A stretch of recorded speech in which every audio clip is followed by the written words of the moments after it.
Get started. I just want to say I'm thankful for everyone's support. I am one sub away from 50 subscribers. I make post-game shows after every single Celtics game, shorts about Celtics history, highlight shorts, etc. So if you're a Celtics fan, just sub up for me. What's going on, everybody? We are back. Celtics come away here with a massive win, 117-94 against the Toronto Raptors. This team is now 7-2 on the season and 4-0 at home. Thinking about this game and thinking about this season, that's just one of my favorite takeaways so far. 4-0 at home. We saw last year in the playoffs. Last year in the regular season, the home court that we rave about as fans and the players rave about, they weren't really taking advantage of that. But this year, it doesn't seem like there's any messing around. The team is standing on business and they're just getting it done. So far this season, it's really comforting to see that this team is taking each game seriously, each big lead seriously. Even though the team was super talented last year, we saw that was something they weren't great at. We blew 3 games against Orlando. We blew a game against Indy. We had a 40-point lead erased by the Brooklyn Nets. But this year, they're not getting bored with the process. They are beating the teams that they should beat handily. The Brooklyn Nets, the Indiana Pacers, the Washington Wizards. Throw tonight's game in there as well. They're coming off a back-to-back. They're playing a team that's talented, of course. Don't get me wrong. I like Toronto's guys, but they should have their way with them, and that's what they did. And they didn't let their foot off the gas the whole entire time. And in my opinion, this is the first real sign that this group is showing that they're building championship habits. Another thing that impressed me tonight was the offensive approach. If you listen to these episodes, you know I talk about the 3-ball a lot. And how sometimes it feels like the Celtics are taking threes just to get the attempts up for analytical purposes. But that's not what they did tonight. They were on attack mode, specifically the trio of JT, JB, and KP. It was relentless. And that's how it should be on a night-to-night basis. I understand you got to get threes up. I do. But it should be more about taking advantage of your matchup. And that's exactly what this team did tonight. I like Jakob Poeltl. Trust me, I really do. But going up against him after facing Embiid and Gobert, it should be a field day. And that's exactly what it was tonight. The Celtics took advantage, and it was great to see that. And sticking on this just for a couple more seconds, I swear, I'm not going to waste any more time on it. But if you continuously drive the ball and you do it successfully, it does nothing but collapse the defenders. And in turn, what does that do? Opens up the 3-ball. I sound like an old head right now. I don't know where this came from. I can't believe what I turned into. I promise I'm not as old as I sound. Anyway, let's move on.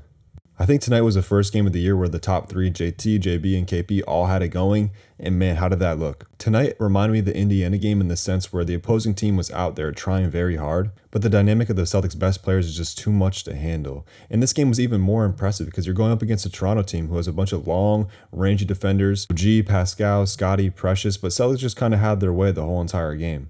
I think the evidence for this dynamic working so well was Tatum's game tonight. You guys know Tatum's history at Toronto. I think this is like his 9th or 8th straight win against them. But if you look back through his statistics, he hasn't always had the easiest time with him. They've always been able to throw great coverages at him, making it difficult for him. He finished with 27, 10 for 18 from the field, super efficient. I think that's just evidence of how this dynamic is working.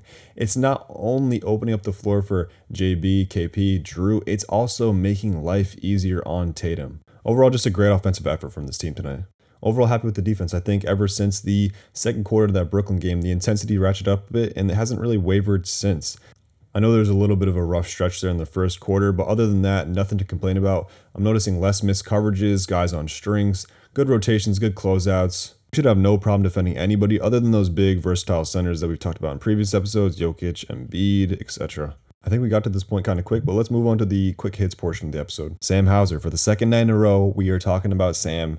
He is on a burner this month. Again, another night over 50% from 3, 4 for 6, 66%. If he keeps this up, he's going to earn a full episode from me. He probably already has. The Sam Hauser conversation is going to have to happen at some point. He is on his way, if he keeps it up the whole year, to being the biggest bargain contract in the NBA.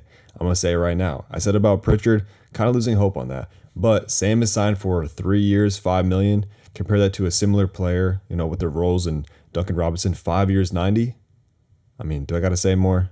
I don't think I do.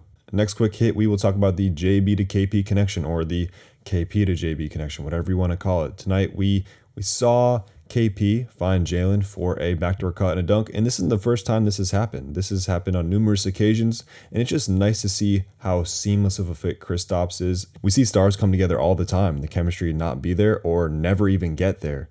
Clippers. To see it happen this early on in the season, 9 games in, to see it being something they're actively working on, just a cool little thing to keep an eye on.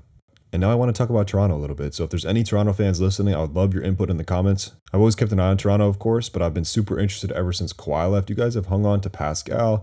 You've hung on to OG. Of course, you drafted Scotty, but what are the plans going forward? I know Pascal and OG's contracts are coming up. Are those guys you want to re-sign, or would you want to see him shipped off so to get some pieces to build around Scotty? What do you guys do going forward? Because last year you missed everything, and the year before that got bounced in the first round, and then the year before that you guys were bad enough to draft Scotty.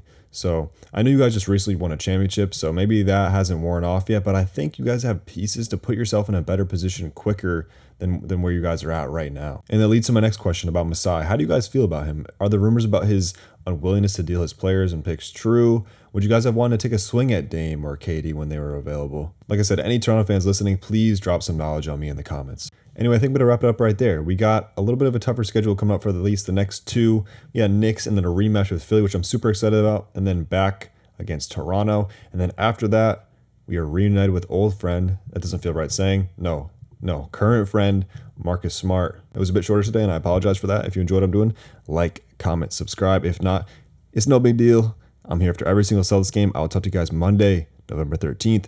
New York Knicks. Peace.